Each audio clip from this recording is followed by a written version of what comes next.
All right. I hope everybody can hear me well. Yeah, I can hear you. Using... Yes. Yes, Cameron. I was just letting you know that I could hear you. Perfect. Because I'm using a different. Actually, the sounds not natural because I'm using a headphone, which is kind of block my own voice. So when I talk, it's not feel natural. So probably I just switch back to my.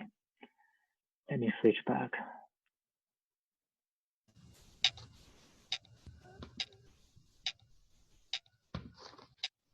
Okay. Yeah, this technology is okay, but sometimes just not natural. Not okay. Let's get started with another chapter. While we're waiting for hopefully more people to show up. Otherwise, we just talk with what we have. So last time we talked about the PID controller, which is the most common because the functionality, the accuracy. So it's a very useful controller. And also it's very simple. So PID controller, this is a 3-mode PID controller. So this is a proportional. This is integral. Basically, you did a mathematical operation for the error. Proportional, you just multiply error. So you can change the proportional to 5. The gain is 5, or the gain is 500. If the gain is 500, that means you will have a huge correction with a small error. So whatever gain, you can put it over there. That's the P part. So I see a lot of you already started your project. So when we are working on our project, the PID controller, the number one thing we should know is the range of your controller. So I hope you already done your homework. Finding the range, that's important because you do not want your controller to do something impossible. So every control system has a range. That's what number one thing you want to do, the range. Once you find the range, the number two thing you want to consider about your controller is your controller direct action or reverse action? It may sound simple, but actually it's hugely important because it's directly related. If it's a reverse action, you have to put a negative signs on all threes. Negative, negative, negative. If it's a reverse action. So fortunately for our controller, in our project, we are using a direct action. That means when we are turning the power percentage-wise more, temperature will rise. So it's called forward action or direct action. So yeah, once you notice the range and the action, direct action, and then we can start tuning the controller. To tune the controller, we just adjust the KP, KI, and KD. So we have 3 Ks. KP called proportional gain. That's the P. KI, that's the integral gain. And the KD, that's the derivative gain. So to tune a PID controller, all we need to do is to adjust the gains of KI and KD and the KP. So that's it. So not very complicated. And in chapter 12, the last chapter, we will talk about the method to adjust KP, KI, and KDs.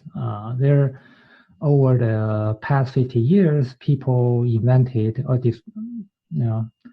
invented a couple of common methods to change the KP, KI, KDs.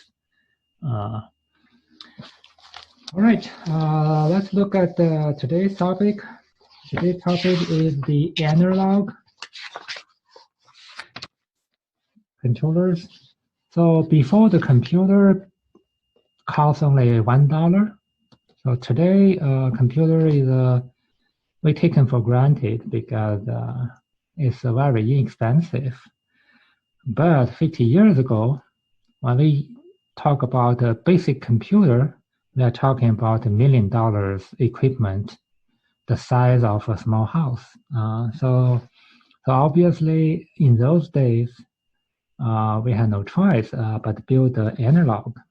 What exactly is analog controller? This gives you a picture of a commercial analog. So if you notice here, PID dial. So you can change the gain of proportional, integral, and derivative.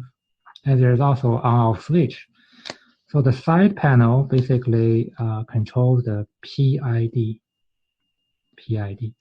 So as technician, you will adjust those PID gain as appropriate to your control system.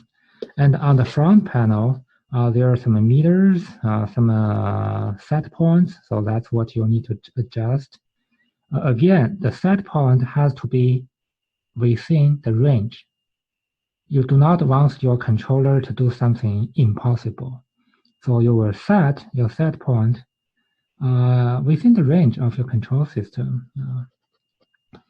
Of course, you can do manual control. That means you basically sitting there 24 hours a day doing manual control, adjusting the output manually. Of course, then you can flip the switch to auto, and the PID controller will take over. That will replace operator. The controller we have purchased also have two modes. Instead of called manual and auto, the manual, our controller, the manufacturer call it run mode. So if you enter the run mode, you will run this system manually. That's just different word they use, but they mean the same thing. So what exactly is analog control? It turned out it is just, I will use the example. So this will be the PID analog control. So that's the proportional, integral, and derivative. So we have 1, 2, 3 amplifiers. The first amplifier, these amplifiers are called op-amps. These are wonderful amplifiers. The op means mathematical operation. So this amplifier was designed to do mathematical calculations. So this will be integration. This will be the derivative. This will be multiplication. It will multiply your input. In this case, the gain is 1. The ratio, the resistor ratio is 1 to 1. So the gain is 1. So this will be a PID controller. And obviously, there are variables we need to adjust. So that's the variable resistors.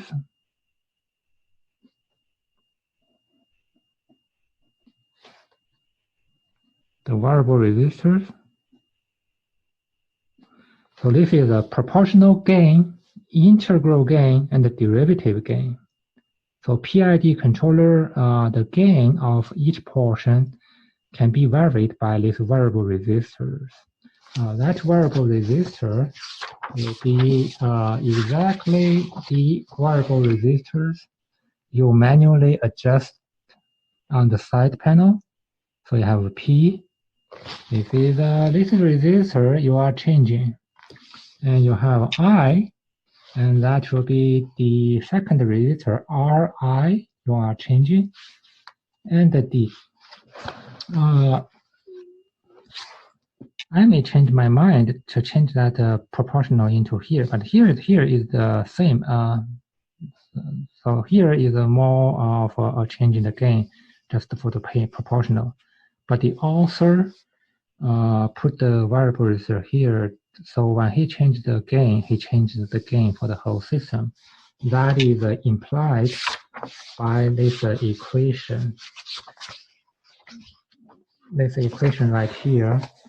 So the Kp will affect the gain of proportional integral and derivative. So Kp is everywhere. So Kp, Ki. So that's why we put this variable resistor up front instead of here. If Kp only affecting this part, we'll put the variable resistor here. Some commercial model may just do that. But the author in this textbook, this proportional gain changes the gain of the whole system. That's one way to do it. All right, that is the first type.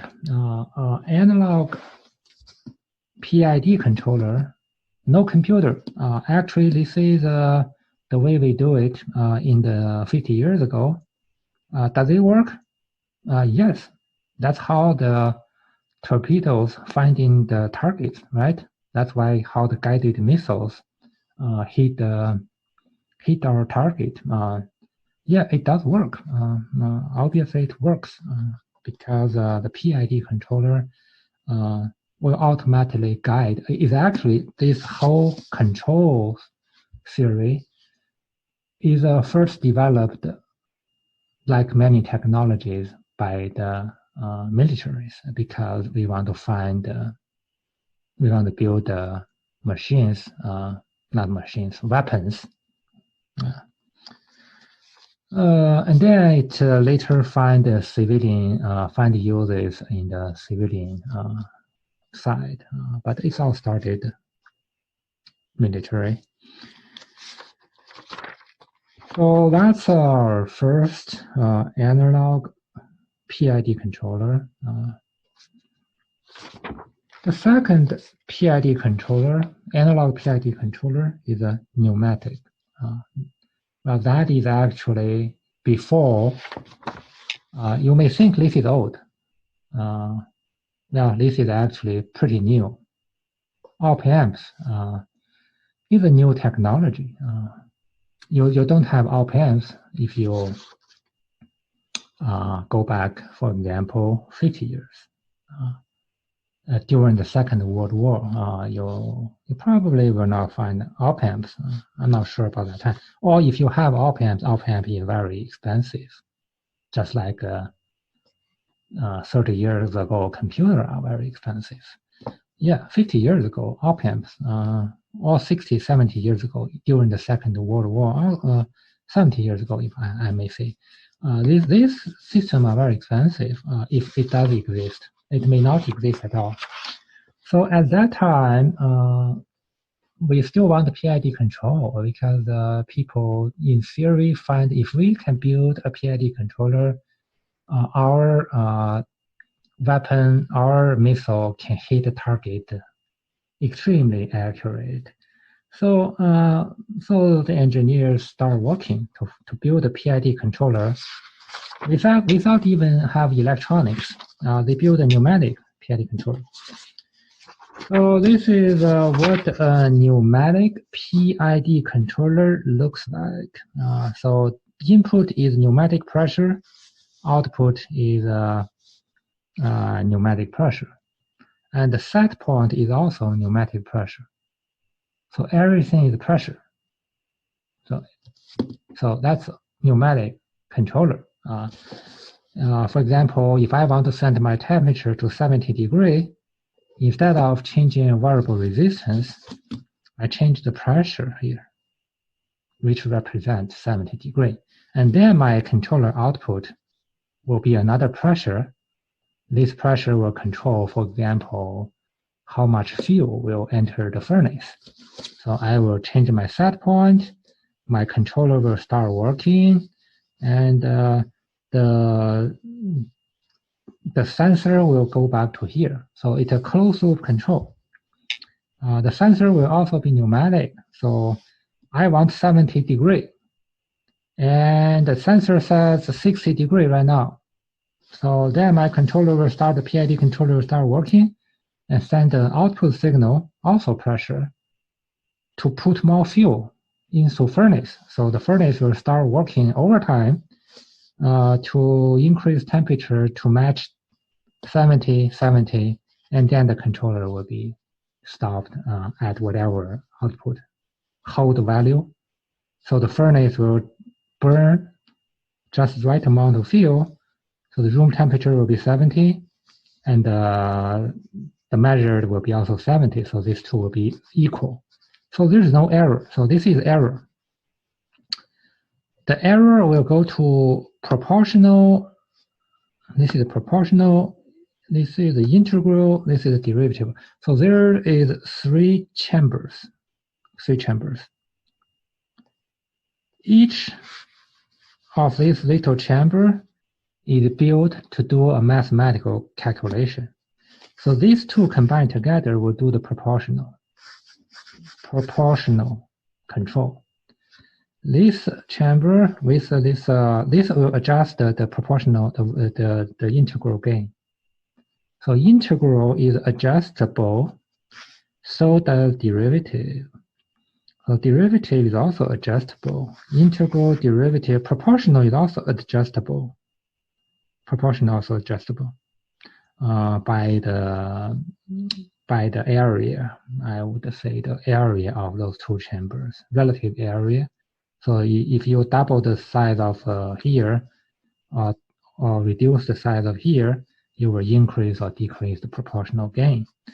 So altogether combined will be a PID controller. The integral and the proportional is adjusted by this restrictive valve. How much integration, how much derivative, and the output is here. So that's a three-mode PID controller for pneumatic. Pneumatic controller is still used today in air conditioner system.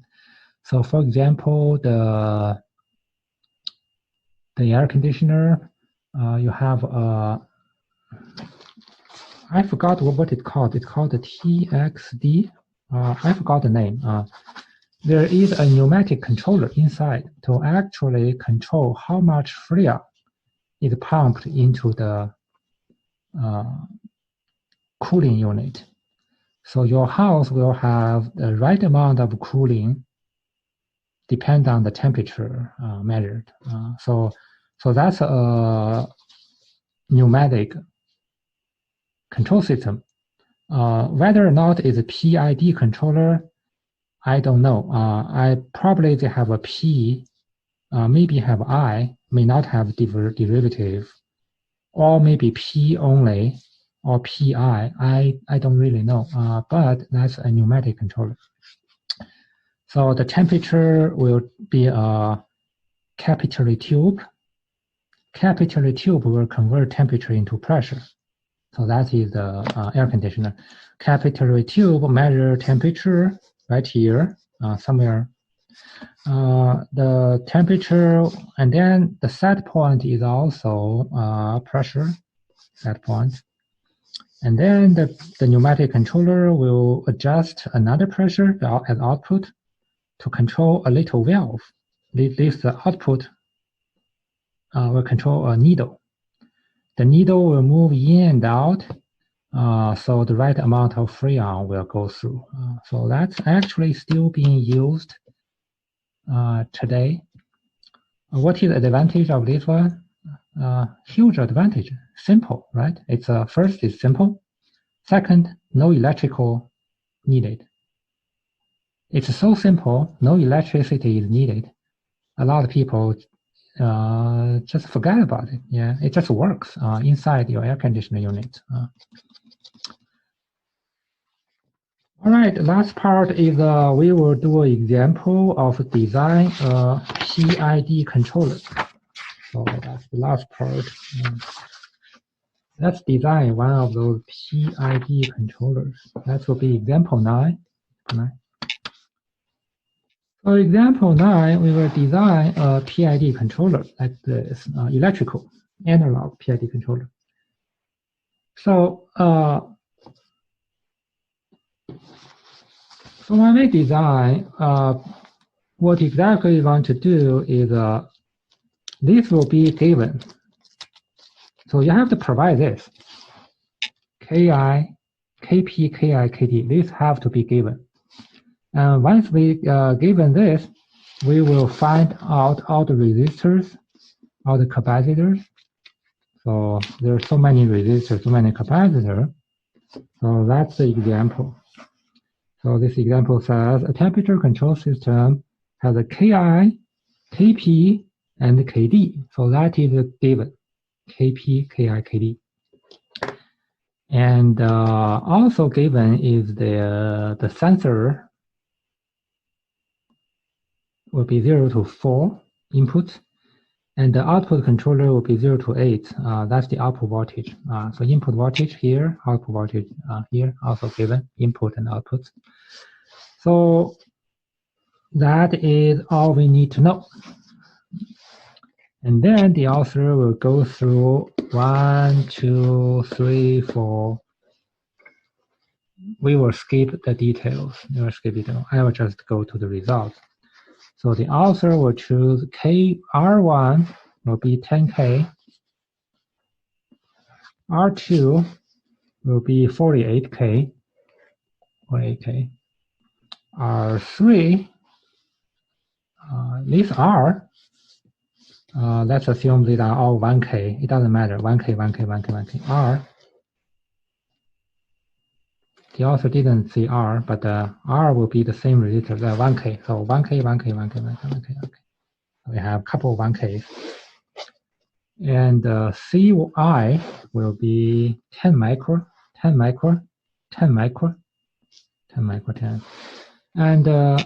then look at this. RD will be 8.4 million ohms. So we need 8.4 million ohm.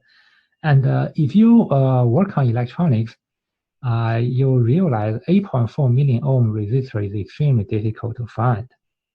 So that's where the author changed CD to 100 micro. So change this to 100 micro.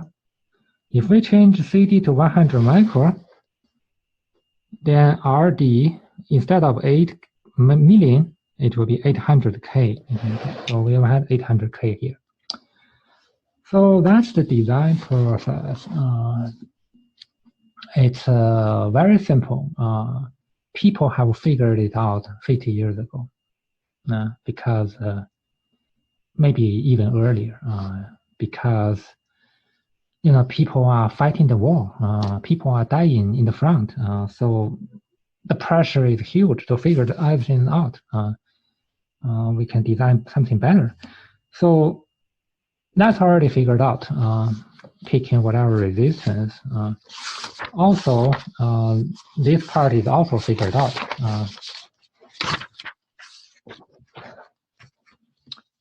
So you can design a PID controller using pneumatic and get the job done that way.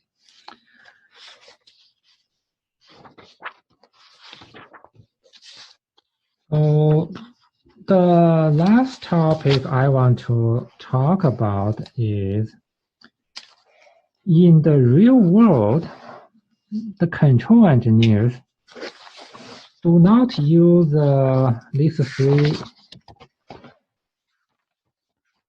three gains.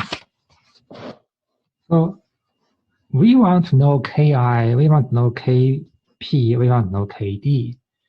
Unfortunately, if you talk to an engineer or technician working in the field, they never said something like that. Instead of saying Ki, they use a band.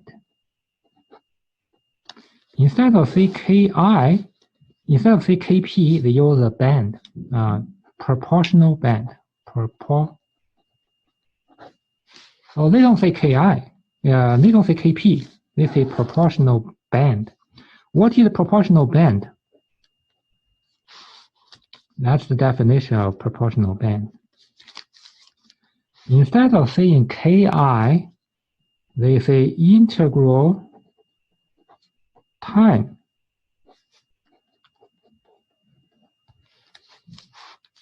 The definition of integral time is again 1 over ki.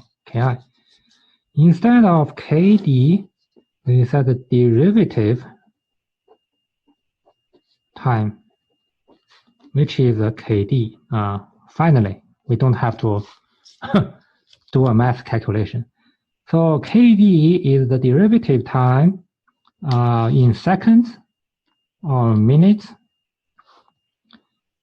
Ki, instead of saying ki, we talk about the integral time also in seconds and minutes.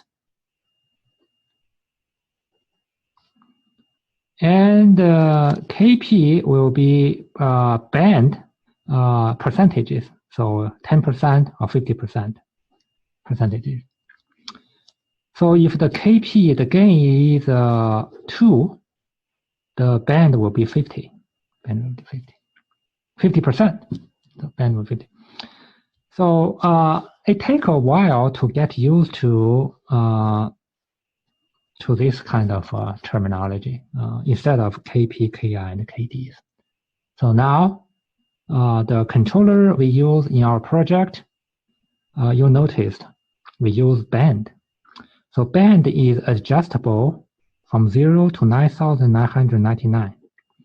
So we can adjust the proportional band of our controller as low as 0. Actually, you cannot do 0. 0, the controller will freaking out, because 0 means, what do you mean 0? If band is 0, means the gain will be infinite, right? Right? Kp have to be infinitely big for band to be 0. So never do a 0 band. 50%, 10%, yeah. This is 9,000%, yeah. That means very little gain. So the higher the band, the smaller the gain. The higher band. So if band is 100, the gain is 1. If the band is 200, actually my controller right now, the band is about 250. What does that imply? That implies the gain is 0.4, right? 0.4. Okay. Yeah, the band is 250. Integral time in seconds. So in our controller, it's 0 to 9,999. So that is the range of integral time for ki. So obviously, the larger this integral time, the smaller the gain. So for example, I forgot, but my controller, PID controller, the integral time is about 60 seconds. So then derivative means kd. So for example, 100 seconds. The longer time, the higher the gain. So you want to keep this small. If you want less derivative, you want to keep this large if you want less in the derivative. You want to keep this large if you want less proportional. So the logic of band and the integral is actually reversed to the gain. So next time when we adjust the PID controller, talk like a pro. So how do you talk like a pro? You just say proportional band, integral time, and derivative time. And so I will adjust my controller. The band is 250. The integral time is 3 minutes. derivative time is 0.5 minutes. Now that's how we communicate. Why we do this? There are historic reasons, obviously, because it's the control industry have a long history. So I'm not going to talk about the history, but that's what we ended up talking about PID controller. When we are tuning a PID controller, we use the terminology on the right instead of on the left. Okay, that's all I have for today. And Wednesday, we will continue working on our PID controller. I felt some of you already worked on your PID controller. This PID controller has a function called automatic tuning. Automatic tuning. So what I want you to do this week is automatically tune the PID controller. That means you have to physically finish the construction of your system. The system has to be done. Power supplies, everything, all the inside box, outside box, everything is finished. Once everything is finished, and then you will go through the manual. Very easy. You just look at your manuals. And this manual tells you how to start automatic tuning. I find automatic tuning works wonderfully well. So that will be this week. If you curious, you can do it right after class. If you already finished the physical build of this PID processing control.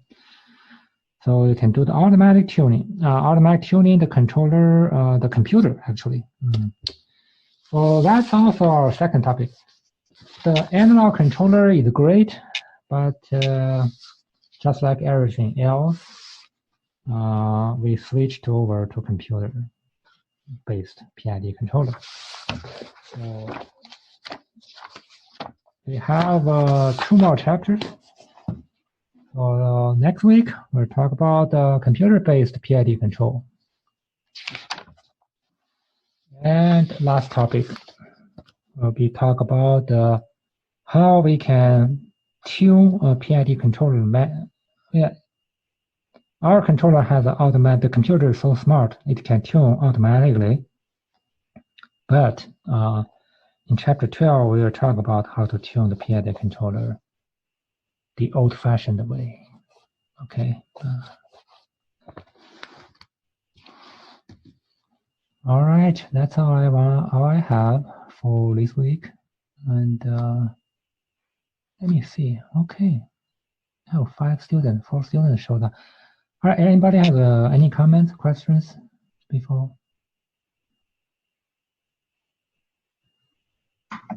No, it's really, really clear. Thank you. How is your PI controller working? Very well. The project works really well. I got the temperature up to like almost 50 C. Yes, almost 0.1 degree accurate, right? Yes. Yeah. Did you self-tuning or use automatic tuning? I self-tuned it. Self-tuned. Oh, wow. How did you self-tune? I looked up how to do it on YouTube. Oh, great. Wow. I think you can teach our lab session next week. Oh, maybe. I'm counting on you, Craig. Oh, okay. YouTube. Wow. Yeah, maybe I will check it out also. YouTube. You know what you say. When in doubt, YouTube it. Where is that YouTube? Did you just Google search it? Yeah, I just looked it up at YouTube. I don't remember exactly the video I looked at, but yeah, Okay, you looked a couple of videos. Yeah. yeah. And manually tuned your controller. Perfect. Now, Craig, you are way ahead of the curve. Compare with in this class. So anybody else have comment? Is that Craig is already self-taught control engineer? I don't know about that. Maybe you can find some applications in Xinzhou Plastic and wow your bosses that way and ask a big fat raise. That'd be nice.